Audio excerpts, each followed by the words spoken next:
Gold, trusted gold buyers. మీరు తాకట్టు పెట్టిన బంగారాన్ని విడిపించి ఈ రోజు ఉన్న మార్కెట్ ధరకు కొనబడను.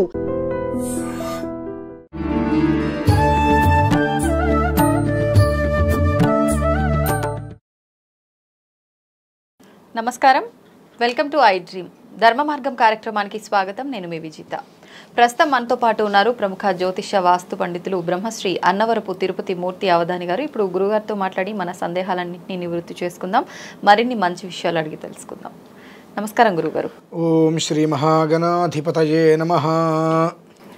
గురుగారు, సూర్యగ్రహణం, చంద్రగ్రహణం, సూర్యగ్రహణం ఉంది అని చెప్పి వింటున్నాము. కానీ మనం ఉగాది పంచాంగ శ్రవణం టైంలో కొంతమంది పురోహితులు అసలు ఈ సంవత్సరంలో గ్రహణాలు మన దగ్గర లేవు అని కూడా చెప్పడం అయితే జరిగింది. నిజంగా గ్రహణాలు ఉన్నాయంటారా? ఈ సూర్యగ్రహణం ఉందా? ఉంటే ఎటువంటి నియమాలు పాటించాలి? సూర్యగ్రహణం అనేటువంటిది ఉన్నది. సంవత్సరానికి 2 సార్లు గ్రహణాలు రావాల్సిందే, తప్పదు. అది మన దేశానికి ఉన్నదా లేదా అనేటువంటిది ఒకటి చూసుకోవాలి. మన దేశానికి లేనప్పటికీ కూడా దాని యొక్క ప్రభావం ఎంతవరకు పడుతుంది అనేటువంటి విషయాన్ని కూడా మనం గట్టిగా తీసుకోవాలి. ఎందువల్లనంటే జీవరాశులు కానీ జీవములు కానీ భూమి మీద ఉండేటువంటి విధానంలో ఖగహ అంటే ఆకాశ మార్గంలో కానీ జరిగేటువంటి మార్పులకి గ్రహణాలకి చాలా చాలా అనుసంధానాలు ఉంటాయి. ఒకప్పుడు చూసుకున్నట్లయితే భారత యుద్ధం, మహాభారతం యుద్ధం జరగడానికి 15-20 రోజుల ముందు ఈ సూర్యచంద్ర గ్రహణాలు 15 రోజుల ముందు రావటం జరిగింది. అలాగే మొన్న చంద్రగ్రహణం అప్పుడు కూడా మనం చెప్పుకున్నాం, సాయంత్రం టైంలో చంద్రుణ్ణి కనుక మనం చూసినట్లయితే తెల్లగా కాంతివంతంగా కాకుండా ఎరుపు రంగులో, అంటే ఆ కాంతి తక్కువగా చంద్రుడు మనకు దర్శనమిస్తాడు. స్వతహాగా పౌర్ణమి అంటే తెల్లగా నిండు చంద్రుడు పౌర్ణమిగా ఉంటాడు. కానీ అలా కాకుండా కాస్త రంగు మారి పూర్తిగా ఎరుపు అంటే ఎరుపని కాదు, ఒక తీరులో ఒక రకమైనటువంటి కాంతిహీనంగా దర్శనమిస్తాడని చెప్పడం జరిగింది. ఆ రోజు మనం చూసాం చంద్రుడిని కూడా, హారతి కూడా ఇచ్చాం అప్పుడు అక్కడ పెద్దగల్లేపల్లి గ్రామంలో. అవి కనిపించినప్పుడు కొన్ని ఇబ్బందులు మనం ఎదుర్కొంటాం. ఈ గ్రహణ ప్రభావరీత్యా లోకం మీద కొన్ని రకాల సమస్యల్ని గట్టిగానే ఎదుర్కోవాల్సిన పరిస్థితి వస్తుంది, ఖగోళ రీత్యా కూడా. ఎందువలనంటే సూర్యోదయం సూర్యాస్తం మనం ఎలా అయితే అనుకుంటూ ఉంటామో సూర్యగమనాన్ని అనుసరించే మనకు తెల్లవారుతుంటుంది ప్రతిదీ. సూర్యుడు ఎంతవరకు నడుస్తూ ఉంటాడో దాన్ని అనుసరించే విధానం అంతా వెళ్తూ ఉంటుంది. ఆ విధానాన్ని అనుసరించి ఆ నడకకి ఎప్పుడైతే కనుక ఆటంకం కలుగుతుందో అది ఒకవేళ ఏదైనా కారణం చేత గ్రహ కూటమి కనుక వస్తే దాని యొక్క ప్రభావం మరింత ఎక్కువగా ఉంటుంది, అనుభవించాలి. ఒక నెల రోజుల క్రితం వెనక్కి వెళ్తే మనకు అమావాస్య వచ్చింది. ఆ అమావాస్యకి సంబంధించి ఒక 5-6 రోజుల ముందు ఎలాంటి ఇబ్బందులు వస్తాయి, ప్రళయాలు వస్తాయి మనం చెప్పుకోవడం జరిగింది. దానికి ఎలా నివారణ కావాలని కూడా మనం కేదార్నాథ్ వెళ్ళడం జరిగింది. అంటే చిన్న విధానాలు వేరు. కానీ ఇప్పుడు వచ్చేటువంటి అమావాస్యకి మళ్ళీ మామూలుగా కూడా అది పితృపక్షంలో వచ్చింది. ఓకే, భాద్రపద మాసము పితృపక్షము, అమావాస్య గ్రహణం, బ్రహ్మయోగము బుధాదిత్య యోగము ఇవన్నీ కలిసి వచ్చాయి. అది ఒక రకంగా శుభాన్ని సూచిస్తూ ఇంకొక రకంగా ఇబ్బందులను అయితే బాగా గురి చేస్తుంది. ఇందున ఒక 5 రాశుల వారికి గట్టి దెబ్బ తగులుతుందమ్మా. ప్రమాదం అనేటువంటిది చాలా ఎక్కువగానే 5 రాశుల వారికి. 5 రాశుల వారు అంటే సుమారుగా 28 నక్షత్రాలలో అభిజిత్తో కలిపి 28 నక్షత్రాలు అంటే 15 నక్షత్రాల వారికి సమస్యలు. అంటే 15 నక్షత్రాల వాళ్ళకి సమస్యలు అని అంటే 27లో 15 తీసేస్తే ఎంత మిగిలినవి ఎంతండి? తక్కువ. అంటే ఎక్కువ శాతం ప్రమాదం అనేటువంటిది పొంచి ఉంది. అది సామాజిక వర్గం అంటే మనుషుల మీద పడవచ్చు, ఆస్తుల మీద పడవచ్చు. అనర్థం అనేటువంటిది ఏదో ఒక రకంగా మనం అనుభవించక తప్పదు. ఈ గ్రహణ ఛాయ అనేటువంటిది గట్టిగానే ఉన్నది. పూర్వం ఈ స్థితిలో ఇంత విధానంలో వచ్చినటువంటిది చాలా తక్కువ. కాస్త స్కేల్ పాయింట్స్ ఉంటాయి 9 పైన, అది దాని యొక్క తీవ్రత అనేటువంటిది చూపిస్తుంది. దాని నుంచి మనం బయటపడాలంటే భగవద్ ఆరాధనే మనకు శ్రేయోదాయకం. ఆ సమయంలో ఇప్పుడు మేషరాశి వారు, మిథున రాశి వారు, కర్కాటక రాశి వారు, వృశ్చిక రాశి వారు, మీనరాశి వారు, ఈ 5గురికి ఇటు కుటుంబ రీత్యా కావచ్చు, ఆర్థికంగా కావచ్చు, మానసికంగా కావచ్చు, ఆరోగ్యంగా కావచ్చు, న్యాయపరంగా కావచ్చు, చెట్టు నుంచి ఎటైనా ఇబ్బందులు ఉన్నాయి. అంతకు మించి అపనిందల దోషాలు ఎక్కువ పాలవుతారు. అందులో మేషరాశి వారికి కాస్త ఎక్కువగా ఉంది ప్రభావం. ఎప్పటి నుంచి ఎప్పటి వరకు జరిగే అవకాశం ఉంటుంది? అది గ్రహణానికి ఒక 4 రోజుల ముందు నుంచి ఓకే, అమావాస్య దాటే వరకు, ఒక 5-6 రోజులు. దీపావళి అమావాస్య ఉంది అంటే ఒక 35-40 రోజులు. ఏదైనా జరగచ్చు, ఎలాంటి విపత్తులైనా వాళ్ళు ఎదుర్కొనే పరిస్థితి రావచ్చు. కొంతమంది అయితే ఈ 5 రాశుల్లో కొంతమంది అకాల మృత్యు వారు కూడా పడవచ్చు. ఎందువల్ల ఇంత గట్టిగా చెబుతున్నానంటే 5 రాశుల్లో మొట్టమొదటి రాశి నాదే. ఆ ఛాయలు అయితే నాకు కనిపిస్తూనే ఉన్నాయి. దాని ప్రభావాలు ఎలా ఉంటాయి, దాని పరిస్థితులు ఏ స్థితిలో ఉంటాయనేటువంటి విషయం నాకు గత 3 రోజులుగా చూస్తున్నాను నేను. దాని ప్రభావం ఎలా ఉంటుంది, ఆ ప్రభావం అలానే కొనసాగితే చెప్పలేం, ఏదైనా జరగచ్చు. ఆర్థికంగా నష్టపోవచ్చు, ప్రాణమే నష్టపోవచ్చు, ఆరోగ్యంగా నష్టపోవచ్చు, దంపతులు విడిపోవచ్చు, కుటుంబంలో సంక్షోభం రావచ్చు, ఏదైనా సరే 5 రాశుల వారికి మాత్రం తప్పదు. ఈశ్వరారాధనని అమితంగా చేయటం వలన ఒక మోస్తరు బయటపడే అవకాశాలు ఉంటాయి. ఆ గ్రహణ సమయంలో ఏదైనా ఒక నదీ తీరానికి వెళ్ళి నదిలో స్నానం చేసి అక్కడ భగవదారాధన చేసుకుంటూ అలానే కనుక ఉన్నట్లయితే కనీసం మాత్రం కొంచెమైనా వాళ్ళు క్షేమంగా ఉండడానికి అవకాశం ఉంటుంది. ఎందువల్లనంటే మామూలుగా మనం దేవాలయాలకు వెళ్ళడానికి ఆ రోజు దేవాలయాలు ఉండవు మామూలుగా అయితే కనుక గ్రహణం అప్పుడు. దానికి నదీ క్షేత్రం చాలా విశేషం. ఆ నదీ తీరానికి వెళ్ళి గ్రహణ సమయంలో పట్టు విడిపు స్నాన సమయంలో స్నానం చేసి జపం చేసుకొని విడిచిన తర్వాత స్నానం చేసుకొని ఒక ప్లేట్ నిండా నెయ్యి పోసుకొని సూర్యుడు బొమ్మ, ఒక సర్పాకృతి బొమ్మ అందులో వేసి ఒక ప్లేట్లో ఇవి గోధుమలు పెట్టుకొని అది అందులో పెట్టి ఎర్రటి వస్త్రం పెట్టి దానం ఇచ్చేయాలి. ఆ దానం ఇచ్చేస్తే సగం శ్రేయస్కరం. ఆ సమయంలో మనం ఏం చేస్తున్నామంటే ఈ యొక్క పట్టు విడిపు హోమాలు చేసి దానికి కొన్ని ప్రత్యేకమైన శాంతులు ఉంటాయి. ఆ శాంతుల్ని గత 2-3 రోజుల ముందు నుంచే ప్రారంభం చేసుకొని మేము ఆ రోజు రాత్రితోటి అది పూర్తయ్యేటట్టుగా మేము చేసుకుంటాం. ఎందువల్లనంటే నా కుటుంబంలో 7 ఉన్నారు ఈ సంబంధించిన వాళ్ళు. ఎవరికి ఇబ్బంది కలిగినా నష్టమే. అంటే ఇంత గట్టిగా తీవ్రత గురించి ఎందుకు చెబుతున్నానంటే అందులో నేను కూడా ఉన్నాను కనుక మీరు లేకపోతే చెప్పరా అండి అన్నారు అనుకోండి, నాకు అందులో ప్రభావం లేకుండా నేను ఏదైనా చెబితే ఆయన భయపెట్టారు ఇంకోటి పెట్టారని అంటారు. అది నేను కూడా అనుభవించవలసిన పరిస్థితి ఉంది. ఆల్రెడీ దాని యొక్క ప్రభావం నేను 3 రోజుల నుంచి గుచ్చుకుంటూనే ఉంది. అంటే దాని తీవ్రత ఏ స్థాయిలో ఉంటుంది మరి? 15 రోజుల ముందు నుంచి అది గుచ్చుకుంటుంది అంటే దగ్గరికి వెళ్తున్న తీవ్రత ఏ స్థాయిలో ఉంటుంది?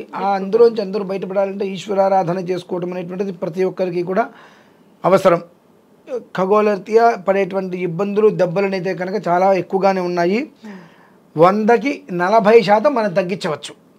అంటే కొన్ని ఆరాధనలు భగవదారాధన ఎక్కువసేపు చేసుకోవడం వల్ల 100కి 40% మనం తగ్గించుకునేటువంటి మార్గం ఉంది. అంతే తప్ప దాన్ని పూర్తిగా తీసేసే మార్గం లేదు. ప్రభావాన్ని మనం తగ్గించుకోగలుగుతాం. ఆ తగ్గించుకోవాలంటే ఈశ్వరారాధన చేస్తూ నాయన తండ్రి అపరాధ సహస్రాన్ని నమస్కారం చేసుకొని ఓం నమ శివాయ ఇంకోటి ఏదో ఒకటి అట్లా భగవన్నామస్మరణ చేసుకుంటూ కూర్చుంటే శ్రేయస్సు అనేటువంటిది ఉంటుంది. నష్టం ఎట్లాగో బట్టలుతుంది, కానీ ఆ నష్టం అనేటువంటిది మనిషికి అనర్థం జరగకుండా ఆస్తి పోతే మళ్ళీ సంపాదించుకుంటాం. మనిషికి అనర్థం జరిగితే ఏం చేయలేం. కాబట్టి ఈశ్వరారాధన చేసుకుంటూ క్షేమంగా ఉండి ఈ గ్రహణం నుంచి ప్రతి ఒక్క మనిషి కూడా తప్పుకోవాలి. ఈ గ్రహణ ప్రభావం అనేటువంటిది మీద పడకుండా మనల్ని మనం కాపాడుకోవాలి అంటే ఈశ్వరారాధన చేయక తప్పదమ్మా. గురుగారు, అమావాస్య రాబోయే ఈ అమావాస్యని పెద్దల అమావాస్య అంటుంటారు కదా, ఎందుకని ఆ పేరు వచ్చింది? ఆ రోజు చేయాల్సిన క్రతువులేంటి? అసలు ఈ అమావాస్య ప్రత్యేకత ఏంటి తెలియచేయండి. మహాలయ అమావాస్య. మహాలయ అమావాస్య అంటే పితృ రుణం తీర్చుకునేటువంటిది. పితరం అంతేచ కర్మని అని అంటారు.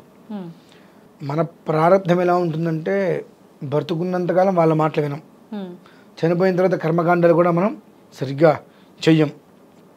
ఆ రెండూ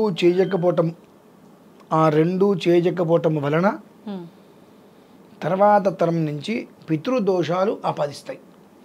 పితృదోషాలకి మూలం ఆ పితృదేవతలకి చేయవలసినటువంటి విధానాలను అనుసరించకపోవటమే. ఎప్పుడైతే పితృదోషాలు ఆపాదిస్తాయో పితృదోషం ఆపాదించిన దగ్గర నుంచి వాళ్ళకి ఉద్యోగము రాదు, సరిగ్గా చదువు మీద ఇంట్రెస్ట్ ఉండదు. ఒకవేళ చదువు ఇట్లా పూర్తయితే ఉద్యోగం రాదు. ఒకవేళ ఏదైనా ఉద్యోగం వస్తే ఎదుగుదల ఉండదు. వివాహం విషయంలో ఇబ్బందులు, సంతానం విషయంలో ఇబ్బందులు. ఆ పిల్లవాడిని చూసి తల్లిదండ్రులకు దినదనకంటే 100 ఏళ్ళ ఆయుష్. ఇదే పరిస్థితి కొనసాగుతూ ఉంటుంది. ఈ కొనసాగేటువంటి పరిస్థితి ఏదైతే ఉంటుందో ఇందులోంచి బయటపడడానికే ఈ మహాలయ పక్షాలు 15 రోజుల పాటు నిత్యం నువ్వులు నీళ్ళు వదిలిపెట్టి కాకి ఇంత అన్నం ముద్ద పెట్టాలి ప్రతిరోజు. అంటే మామూలుగా 360 రోజులు పెట్టాల్సిందే. మనం ఎలా అయితే కనుక అన్నం తింటున్నామో కాకి పిండం, ఏ పిండంగా అయితే మనం కడుపులో పడ్డాం అది పిండత్రయం అంటారమ్మా. ప్రేతస్య పిండం, పితరస్య పిండం, గర్భస్థ పిండం అని. చనిపోయినప్పుడు ప్రేతపిండం అని పెడతారు. ఆబ్దీకాలు చేసినప్పుడు పితరపిండం, పితుహు శబ్దంతో పిండం పెడతారు. గర్భంలో పడేటువంటిది గర్భస్థ పిండం, దాని పేరే పిండం. అందుకనే కాకి పెట్టేది వాయుసపిండం ఇంతే ఉంటుంది. అంత నలుసుగా లోపల పెడతారు. ఆ పడిన వ్యక్తి ఇంతగా బయటికి వస్తాడు. ఆ విధానాన్ని నుంచి వాడు ఇంట్లో ఆ తల్లిలో తండ్రి చనిపోయిన దగ్గర నుంచి వీడు బ్రతికినంతకాలం కూడా ప్రతిరోజు కాకి ముద్ద పెట్టాల్సిందే. మనం పెట్టం. ఎందుకంటే దానికి ఆహారం, చనిపోయిన వ్యక్తికి కూడా ఆహారం పెట్టాలి. కాకి రూపంలో వచ్చి తీసుకువెళ్తారు పితృదేవతలు. మనకు ఇప్పుడంటే పెద్దగా పట్టించుకోం కానీ పూర్వంలో ఇంటి ముందు కాకి వస్తుంటే చుట్టాలు వచ్చారనో, ఒక లేదంటే ఏదో పోస్ట్ వస్తుంది, మనీ ఆర్డర్ వస్తుంది, ఏదో ఒక రకమైన మనకు ఇండికేషన్స్ లాగా ఉండేవి. అలాగే నార్మల్ రోజుల్లో ఎలా ఉన్న ఆబ్దేకం రోజు నాడు 2-3 కాకులు ఇంటి చుట్టూదా తిరుగుతుండేవి. పెద్దలకి ఏమైనా శర్మని చేసినప్పుడు ఆ కాకి పిండం పెట్టగానే పట్టుకొని వెళ్ళిపోయేవి నమస్కారం పెట్టుకోగానే. అటువంటివి ఈ మామూలుగా సంవత్సరం ఎట్లాగో చెయ్యం. ఈ యొక్క 15 రోజులైనా రోజు నువ్వులు నీళ్ళు వదిలిపెట్టి అన్నం ముద్ద పెట్టి మీరు భోజనం చేయాలి. ఇవన్నీ చేయలేదు. ఆ పెద్దల అమావాస్య ఏదైతే ఉంటుందో ఆ రోజైనా సరే కనీసం ఈ పెద్దల్ని తలుచుకొని వాళ్ళకి చేయాల్సిన శర్మని పిండ ప్రదానాలు అవన్నీ ఖచ్చితంగా చేసి వాళ్ళని తృప్తిపరచాలి పితృదేవతల్ని. ఎందువల్లనంటే పితృశాపం అనేటువంటిది ఈశ్వరుడు వచ్చినా దాన్ని తొలగించలేడు. పితృశాపం ఈశ్వరుడు వచ్చినా తొలగించలేడు. ఎందువల్లనంటే నువ్వు ఎక్కడి నుంచి వచ్చావు, అసలు వాళ్ళ నుంచి నువ్వు వచ్చావు. వాళ్ళు లేకపోతే నువ్వు ఉన్నావా? లేవు. అటువంటి వాళ్ళకి నువ్వేం చేస్తున్నావు? నువ్వు పిండంగా కడుపులో పడితే ఆ పిండ రూపంలో కడుపులో పడ్డ దగ్గర నుంచి శిశువు రూపంలో బయటకు వచ్చేంత వరకు నేను జాగ్రత్త కాపాడుకున్నారు. 6వ నెలలో కూడా పిండం ఎలా ఉంది చూస్తూ ఉంటారు. ఇట్లా 7వ నెల వచ్చినప్పటికీ ఏంటంటే ఆ పిండ రూపంలో కడుపులో పడితే 10వ నెల నువ్వు బయటకు వచ్చేంత వరకు కూడా నేను జాగ్రత్తగా కాపాడుకుంటూ వచ్చారు. అటువంటిది మనిషి చనిపోయిన తర్వాత నువ్వు పెట్టలేకపోతున్నావు. ఆ దోషం అనేటువంటిది పూర్తిగా వంశాన్ని ఆపాదిస్తుంది. అంటే ఎవరైతే పెట్టలేదో వాళ్ళ సంతానం ఆపాదిస్తూ ఉంటుంది. అటువంటివన్నీ వెళ్ళిపోయి ప్రశాంతంగా ఉండాలంటే కనీసం ఈ 15 రోజులైనా నువ్వు చేయలేకపోయావు. అమావాస్య రోజైనప్పటికీ కూడా ప్రత్యేకంగా నువ్వు కనుక ఇటువంటి విధానాన్ని కనుక ఆచరించినట్లయితే ఈశ్వరుడు యొక్క అనుగ్రహం వల్ల పితృశాపం పితృదోషాలు తొలగిపోతాయి. అది చేయలేదా నీకున్న పితృదోషం పితృశాపం నుంచి ఈశ్వరుడు కూడా బయటకు పెట్టలేడు, నిన్ను అనుభవించాల్సిందే అది. దానికి తోడు ఈసారి విశేషం ఏమిటంటే మనకు ఈ భాద్రపద అమావాస్య గ్రహణం కూడా ఉంది. బుధాదిత్య యోగం, బ్రహ్మయోగం, పెద్దల అమావాస్య, మహాలయ అమావాస్య గ్రహణం ఇవన్నీ కూడా కలిసి వచ్చినాయి. అది కూడా ఆ రోజు ఉత్తర నక్షత్రం. ఇన్ని కలిసి రావటం వలన యోగం కూడా అద్భుతంగా ఆపాదిస్తుంది. కాబట్టి ప్రతి ఒక్కరూ కూడా పితృదోషాలు పితృశాపాల నుంచి బయట పడాలి అనుకుంటే కనుక ఖచ్చితంగా కనీసం అమావాస్య రోజైనా పరిపూర్ణంగా చేయవలసినటువంటి కర్తవ్యాలన్నీ కూడా నిర్వర్తించినట్లయితే సుఖంగా క్షేమంగా ఆ కుటుంబం అనేటువంటిది వృద్ధి చెందుతూ ఉంటుందండి. అంటే బ్రాహ్మణులను పిలిచి మళ్ళీ కార్యక్రమం చేయించాలి. అదే మా ఇళ్లలో అయితే ఒక 8 గంటలు పడుతుంది కార్యక్రమం. ఉదయం 9 గంటలకు ఆచమ్య కేశవ ఇస్వాహ అంటే వచ్చిన వాళ్ళందరికీ 5-6 బ్రాహ్మణులు పిలుస్తాం. వాళ్ళకి భోజనాలు పెట్టి వాళ్ళ కాళ్ళు కడిగి అన్నీ చాలా ఉంటాయి. అవన్నీ చేసి వాళ్ళందరినీ పంపించి మేము భోజనానికి కూర్చునేప్పటికి 5 అవుతుందండి సాయంత్రం. అంత పెద్ద కృతి ఉంటుంది. ప్రతి ఒక్కరు అలాగా చేయాలా? అవసరం లేదు. మా ఇళ్లలో విధానం అది. ఒక్కొక్కరికి ఒక్కొక్క విధానం చెప్పడం ఉంటుంది. పిండితో చేస్తారు, బియ్య పిండితోటి. వాళ్ళకి సుమారుగా ఒక 2-2.5 గంటలు ఉండే విధానాన్ని గంటన్నర 2 గంటలు 2.5 గంటలు అట్లా సమయం పడుతుంది. అంటే పేర్లు ఎన్ని ఉండే విధానాన్ని అనుసరించి ఎక్కువ టైం పడుతుంది. ఒక 50-60 పేర్లు అనుకోండి ఎక్కువ టైం పడుతుంది. అంతమంది అనుకోండి అయిపోతుంది. అవన్నీ ఏం చేయలేము అని అంటే ఇప్పుడు చాలా మంది చూస్తుంటాం కదా, వాళ్ళ ఫోటో పెట్టి నచ్చినవి వండి పెట్టి దండం పెట్టుకుంటారు. అలా సింపుల్ గా చేసేస్తే ఇంకా చెందదా? ఎందుకు అవసరం ఏంటి? దాని ఉపయోగం ఏంటి? వాళ్ళకి పెట్టవలసిందే పిండ ప్రదానం. వాళ్ళకి పెద్దలు చనిపోతే వాళ్ళకి పెట్టేదే పిండం. అది పెట్టడానికి నేను వండి పెట్టేస్తాను ఉపయోగం ఏంటమ్మా? ఆ ఫోటో ఉండాలి, కానీ అక్కడ ఆ వైదిక క్రతం ఈ 15 రోజులలో ఏదో ఒక రోజు కుదిరిన వచ్చేయండి, కుదిరిన రోజు ఏదో కుదరలా కనీసం అమావాస్యని మిస్ చేయకుండా ఆ పెద్దలకి చక్కగా వాళ్ళ దర్భంతో ముడివేసి పెడతారు.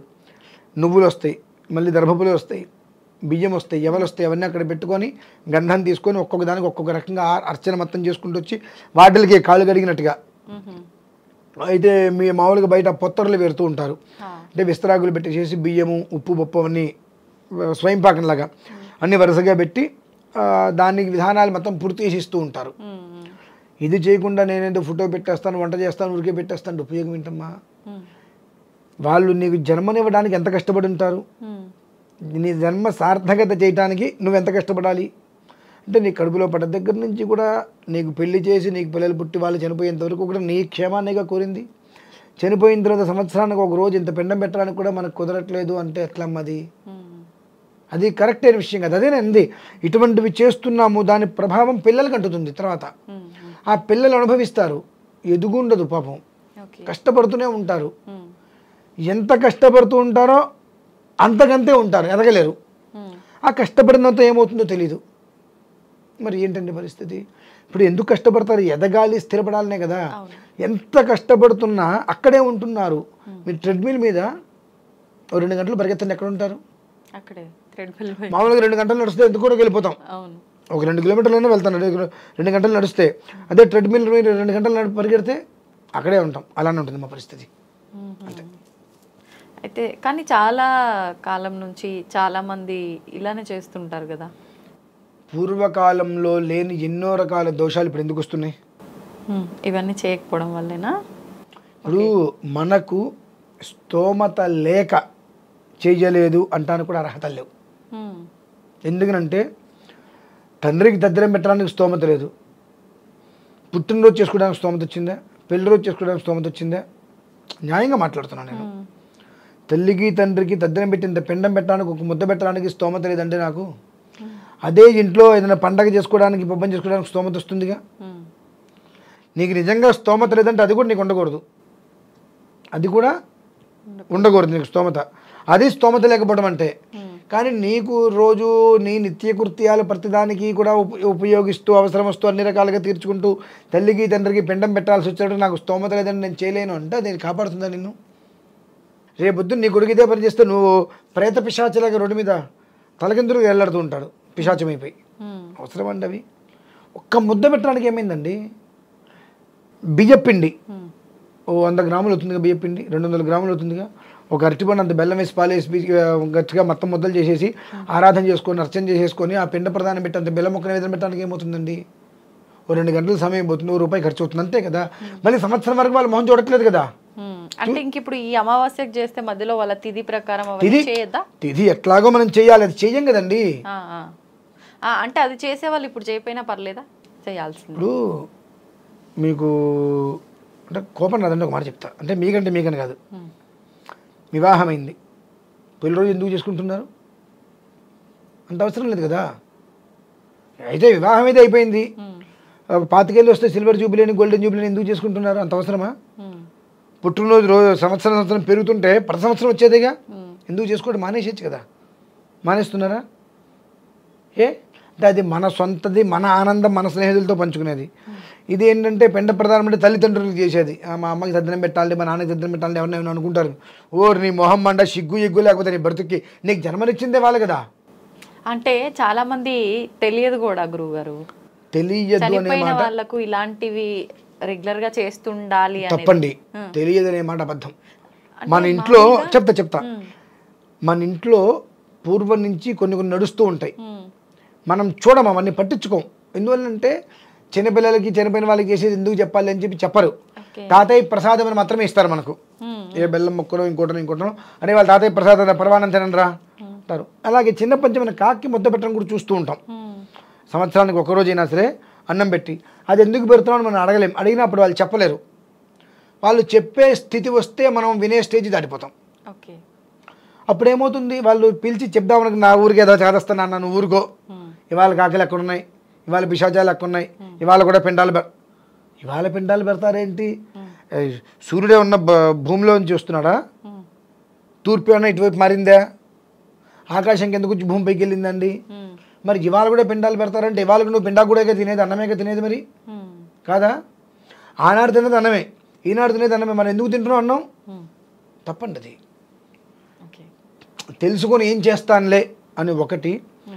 ఈ మధ్యన ఫ్యాషన్ తల్లిదండ్రికి పిండాలు పెడుతున్నామంటే మీ నాన్నకి నువ్వు పెడతావా అని ఏదో ఒకటి అంటాడు. అమ్మో అడిగి నేను చెప్పకూడదు కాబట్టి నేను పెట్టడం మానేసా. నువ్వు పెట్టడం మానేసావు, నువ్వు అన్నీ మానేస్తున్నావు. అట్లా మానట్లేదు కదా. నువ్వు చేసే ప్రతిదీ కౌంటింగ్ ఉంటుంది. ఆ కౌంటింగ్ అవుతుంది నీ పిల్లలకి ఎదుగుదల లేకపోతుంది. నువ్వు చేసే దరిద్ర పనులకి పిల్లల్ని ఎందుకు నాశనం చేయటం? మనం పిల్లల్ని ఎందుకు కంటాం? వాళ్ళ భవిష్యత్తు బాగుండాలి, పిల్లలకి అన్న తర్వాత వాళ్ళ భవిష్యత్తు బాగుండాలని చూస్తాం. ఇటువంటి పనులను చేసి పిల్లల్ని కంటే వాళ్ళ భవిష్యత్తు ఎలా ఉంటుంది? అసలు వాళ్ళకి భవిష్యత్తు లేకుండా పోతుంది.